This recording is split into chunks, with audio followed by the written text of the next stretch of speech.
Madame, Monsieur, bonsoir. Après les élections européennes de dimanche, les réactions, bien sûr, se multiplient. Ce soir, Laurent Fabius, notre journal de 20 heures, Michel Noir, à l'heure de vérité.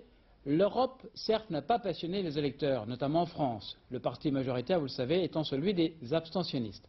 Dans un peu plus d'un mois, les 518 députés désigneront leur nouveau président. Peut-être un socialiste espagnol ou un démocrate chrétien belge.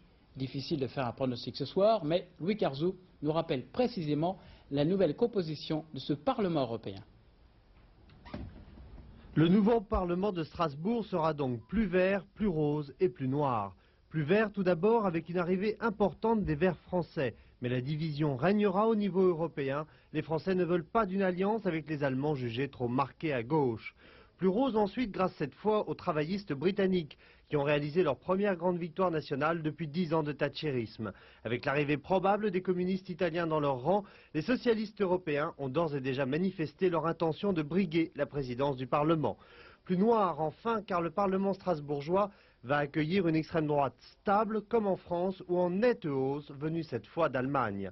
Au-delà de ce nouveau visage parlementaire, le scrutin européen a eu des résultats similaires dans de nombreux pays. Il a d'abord été l'occasion d'un vote anti-gouvernemental en Grande-Bretagne, au Danemark ou en Allemagne, allant jusqu'à créer une situation politique instable dans les cas irlandais et grecs.